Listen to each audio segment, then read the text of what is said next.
I've never been a big fan of fences. Always seemed to me like they split people up more than they ever kept anything safe, you know? But that was before Sunnyway Estates landed right next door, with their committee meetings, their yard sign campaigns, and the queen of them all, Karen Larkin. Back when Ellie and I bought our 60-acre patch just outside Newberry, South Carolina, it felt like the world had left a little slice untouched, a place where your boots got muddy and the kids could run barefoot from sunup to sundown, and nobody ever cared if your porch chairs were blue, yellow, or looked like they'd survived a tornado. Ellie and I, we built our life from the ground up, chickens first, then the kids, then tomatoes that never seemed to quit, no matter the weather. We homeschooled the boys, we composted, did farm-to-table not because it's hip, but because it's honest. It's how you make a dollar stretch. For a while it was just us, the dirt, and the peace. That all changed about 3 years back, when Sunnyway popped up down the road. I remember the first week, street lamps sprouted overnight, live laugh lawn signs everywhere, all before they'd even hung the shutters. And you could practically smell the HOA rules floating on the wind. That's when Karen Larkin made her entrance. Blonde bob, pearls at breakfast, clipboard so attached it might as well have been part of her skeleton. Our first run-in was at the farmer's market. I was peddling honey and tomatoes, figuring on a quiet day. She breezes over like she's working a campaign, shakes my hand, and right away starts talking about partnering with my farm, seasonal events, pumpkin patches, her HOA's discretionary funds. I told her thanks, but we're not part of Sunnyway. She smiled, but I could see her gears turning. She came back twice that year, once with muffins, then a brochure pushing all the community benefits of joining the HOA. It's just a formality, she said, but let's call it what it is, a buy-in. And buddy, I wasn't selling. The last time she showed up, she got real close and said, "Independent lots attract attention. Strangers. Makes the neighborhood feel less secure." She didn't need to spell it out. We weren't one of them. I told her politely that we give back plenty, selling produce, letting the school come pick pumpkins, donating eggs to the church. Her smile got so tight I thought her teeth would crack. "Some people just prefer to live outside the rules," she said. And after that, quiet. No more muffins, but little whispers started. Neighbors worrying about unregulated property, the wildflower patch looking messy from the road, all that nonsense. We figured, let him talk, we'll just keep to ourselves. Yeah, you know what? That was the mistake. With people like Karen, no isn't the end. It's the signal to start plotting. So one Friday night, I'm in the barn, phone buzzes, and it's my buddy Caleb. "Barbecue tomorrow still on?" Sounds epic. I blink, thinking what barbecue? He sends a screenshot, a big green flyer, says there's a farm fest at my place, free food, live music, beer, games for kids. My address, bold as daylight. Ellie's already on the porch with her phone. She's getting the same messages. Strangers, church friends, even some guy called Big Dave asking about smokers for the pork. This thing's everywhere. Newberry Parents Facebook, local veterans groups, even the college events board. And the page running it? Just created, no friends, looks fishy as hell. We report it, hope it dies out overnight. Spoiler, it doesn't. By morning, cars start rolling up before sunrise. 40, then 50, then so many I lost count. Families piling out with folding chairs, potato salad, cornhole sets, like it's tailgate day at the Super Bowl. I stood on the porch with my coffee and the Remington, usually for coyotes, but today I just needed the courage. People started banging on the locked gate. "Hey man, open up. Where's the smoker?" I told them there's no party, this is private land. They laughed it off. "Come on, don't be that guy." A woman in a sun hat said they made potato salad. I had to shout, they were trespassing. That's when things really unraveled.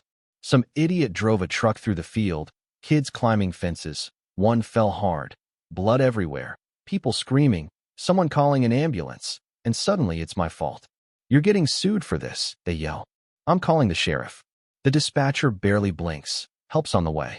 When the deputies arrive, it's already chaos. Some folks take off, others are still yelling about their rights. I hand over my ID and deed, tell Deputy Calloway, "I never posted that flyer." Someone set us up. Back inside, Jason, my brother, shows up, boots on the ground, laptop open like he's cracking a code. He traces the event page's registration, the IP address, everything. Guess where it pings from? The HOA management office of Sunnyway Estates. Right then, the phone rings, a lawyer for the family of the injured kid, Justin Miller. We're suing for negligence. Unbelievable. Jason keeps digging, finds the same flyer posted from a burner email on Nextdoor, again from the HOA office Wi-Fi. He even connects with an old IT contractor who remembers Karen making flyers at the HOA conference room, bragging about her community engagement. So we gather everything, screenshots, reports, testimonies, and bring it to the sheriff. Not an hour later, a courier drops off a formal lawsuit from the Millers, blaming me for unsafe premises during a publicized event. It's war now. Monday, I walk into the sheriff's office with a folder so thick it could stop a bullet. Screenshots, IP traces, affidavits, you name it. That afternoon, Karen gets called in for questioning, arrives dressed for a Senate run, lawyer in tow, but denies everything. Anyone could have used the Wi-Fi, her lawyer says. Show us direct evidence. It's all circumstantial. Never mind the witness who saw her making flyers and the Canva metadata showing the HOA's network. But the next morning, a second letter lands in my mailbox. Now the HOA itself is threatening me for defamation and obstruction of community initiatives. It's a classic move, try to scare me into silence. Ellie's furious. I'm just tired. My attorney says hit them back, file a preemptive civil suit. So we do. Defamation, harassment, fraud, the whole 9 yards.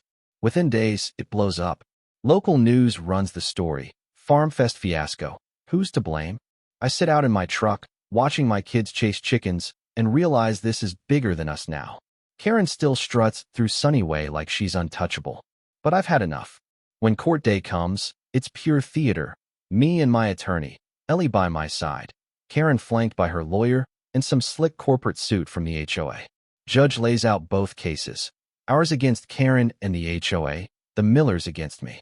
Our attorney walks through every digital breadcrumb, the timelines, Jason's forensics, witness statements. The district attorney even subpoenas HOA internal emails, one from Karen herself, community engagement idea, with a flyer attached that's nearly identical to the viral one. An IT guy testifies he saw Karen working on flyers, heard her joke about teaching the farmer a lesson. Karen's lawyer squirms, asks for a recess. By 2 p.m., there's a deal. Karen confesses she created the fake event, made the flyers, pushed it out as community engagement, all to teach us a lesson. In exchange for skipping a public trial, she gets 18 months probation, a public apology in 3 newspapers, pays $185,000 for damages and fees, and is banned from any HOA board positions, period. When the judge asks if I accept, I just nod. Next, the Millers' lawsuit. They claim I should have secured the place better. But we had every legal sign. The gate was locked, and as soon as we knew, we acted. The judge rules in our favor. The HOA has to pay a symbolic settlement to the Millers, just to close the loop.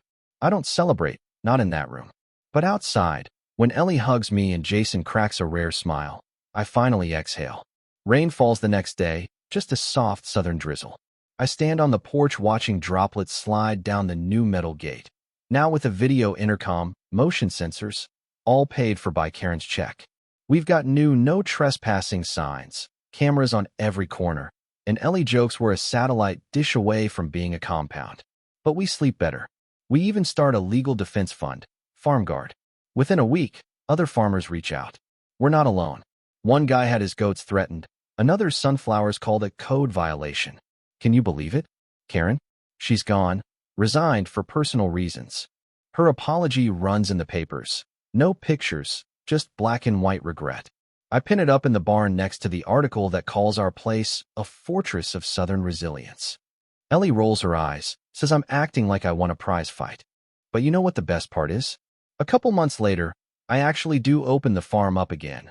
Nothing wild, just little tours, everything by appointment. Every guest signs a waiver, pays online, and the money goes straight to FarmGuard. First one to sign up? Justin Miller's sister.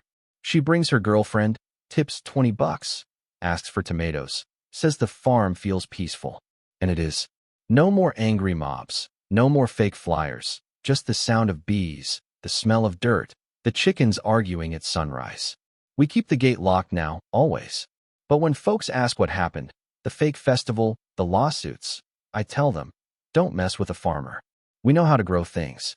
But more importantly, we know how to dig in our heels. So let's hear it. Where's the line between protecting a community and running it off a cliff? Was I wrong to fight, or was Karen just another storm that needed weathering? You tell me. Drop your story. Because if there's one thing I learned, it's this. Sometimes the real fences aren't made of wire and wood. They're made of guts.